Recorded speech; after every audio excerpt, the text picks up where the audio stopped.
All right, next question. Things seem to be going very badly for the Islamic Republic of Iran, or the Iranian regime, over the past 2 years. What are some things that are going well for them, uh, or playing in their favor?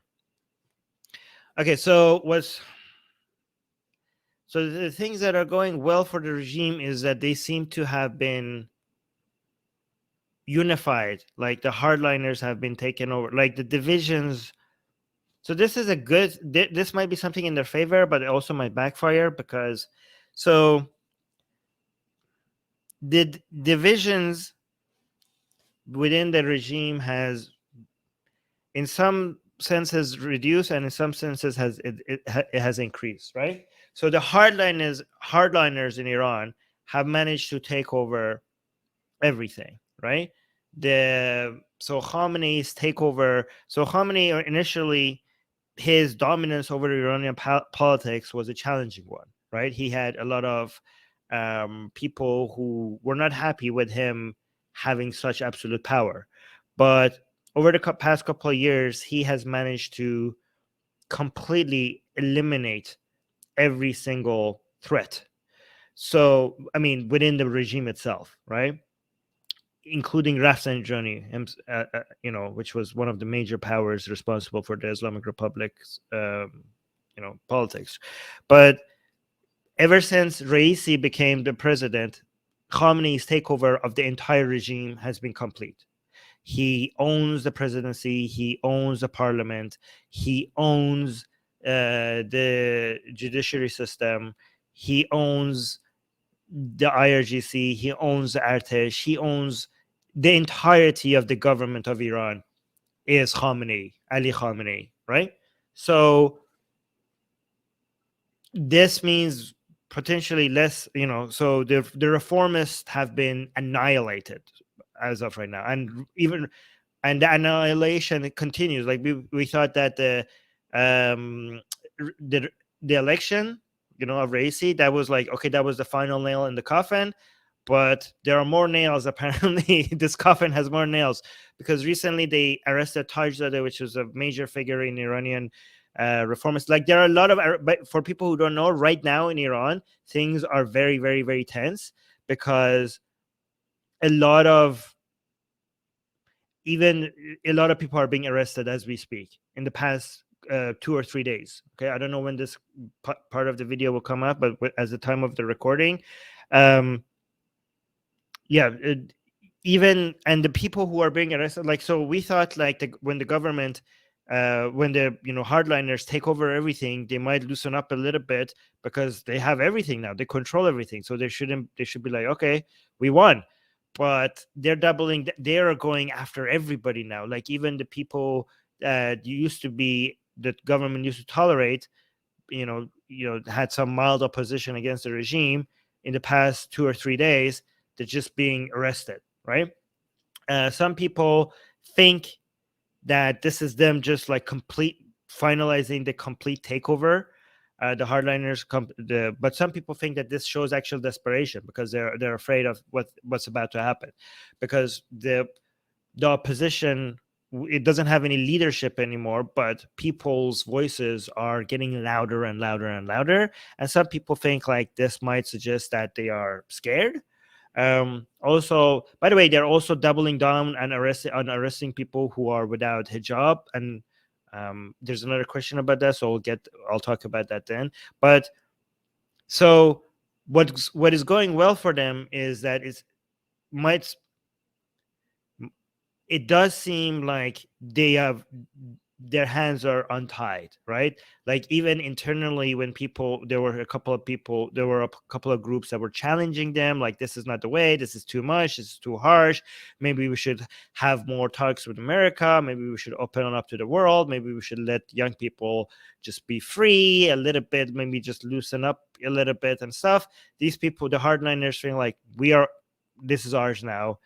None of this, they're not giving into any of these reformist suggestions or oppositions, right? So that's one way to look at it, that might be a positive for the hardliners. Another way to look at it that could be considered a positive as well is that, as bad as things are, like, the deal doesn't seem to, the JCPOA doesn't seem to be going anywhere. The sanctions seem to be increasing. Inflation in Iran is skyrocketing. Poverty is increasing. I mean, drought. Iran is going to deal with drought. Freedoms are being stripped away. Everything looks bad, but as bad as things are, the regime doesn't look like, as of right now. I know, like tomorrow, a black swan event might happen, and everything might fall apart. But as of right now, even as bad as things are, the regime looks stable, right? I know a lot of people will hate me for saying this, but there doesn't seem to be a way for the regime to fall apart. Even though with the opposition rising, when people being louder, more people are being more daring, people are becoming more extreme when it comes to calling out the Ayatollah. All of that is happening. There seems to be the popularity of the regime has been reduced significantly. It is dropping like a rock. Even though it was very low, it's becoming even lower. With all of that and sanctions, and people, like even people that were pro-regime are now anti-regime because they're the inflation, and they're becoming poor. But with all of that, all of this combined, it still doesn't look like there's a way to remove this regime. So if they could survive this, that will signal, like, if they come out of this worst case scenario for them, if they survive it and then eventually things become better, that means they will potentially means that it was a stress test, and it means that, like, they could survive everything because they could survive this. So that's, I know this is a stretch, but I'm just trying to, because the question is like to give you positive, and it's right now things are so bad for them that it's hard for me to come up with a good example. But just to be able to answer the question, I'm trying to think of something. You know what I mean? The other stress tests eventually, if global inflations are removed, and maybe if the JCPOA comes back, and some of the stress goes away, some of these tensions go away, the next stress test to look forward to see if they pass that is the death of Khamenei, and see what happens when he dies. And another one is the eventual drop in oil prices. That's another stress test to look forward to see what if they manage to go through that, surviving through that. And another one is if you have satellite internet and somehow Iranian people manage to get access to free, unfiltered internet without having to use VPNs and stuff like that. That would be another stress test. So these three things would be another stress test to look forward to see if Iran will go through it, passing or not.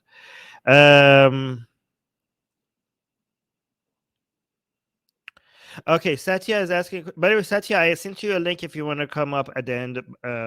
You could come up and have any discussions if you want with me.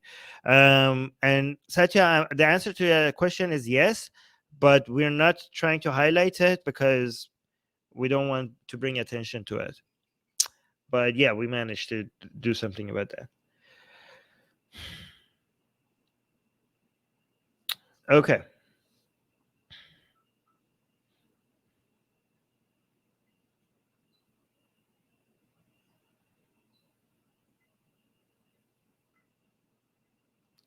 Okay, I'm going to highlight this other comment. It was somebody saying, okay, the future is female is saying Khamenei showed unexpected political genius. Kind of makes me think of Ali, the Khalif with the Shura. You mean Ali ibn Abi Talib? You mean the... Okay, so first of all, Khamenei, I don't know if it's his genius that has made him survive. It might be the IRGCs. I don't know who. It's really hard to know what's happening behind the scenes, right?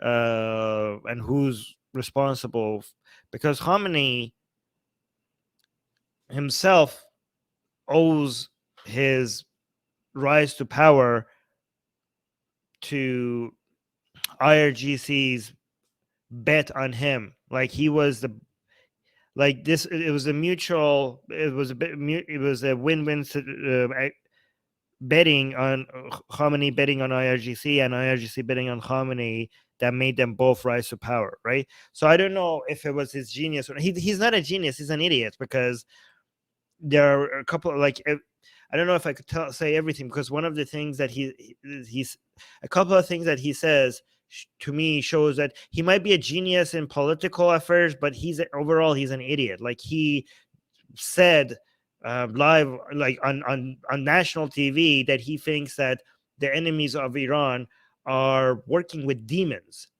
So, like, literal demons. This was not a figurative speech. Like, they are using demonic powers as a way to fight Iran. So I don't know if he's a genius, somebody who says like that. He also said something about the I don't know if I could say the Rona jab, right? The Rona jab. I don't know what you're talking about. I don't know if you guys know what I'm talking about. I'm just not trying not to say it because YouTube is sensitive about it. He said something about it that was crazy. Okay. It was insane. It was so conspiratorial that, like, you have to be out of your mind to think something like that. So he doesn't seem like a genius. And also, Ali ibn Abi Talib was not really good at he was horrible. Ali ibn Abi Talib was a really poor statesman as well. Like, the three caliphs were managed to bring some level of order and peace, at least within the Islam. I mean, horrible for other people who they were attacking, but at least within the Islamic community, the three other caliphs managed to bring some peace and harmony. Ali's reign was just infighting and Muslims killing Muslims all the way. So I don't know if that's a fair comparison.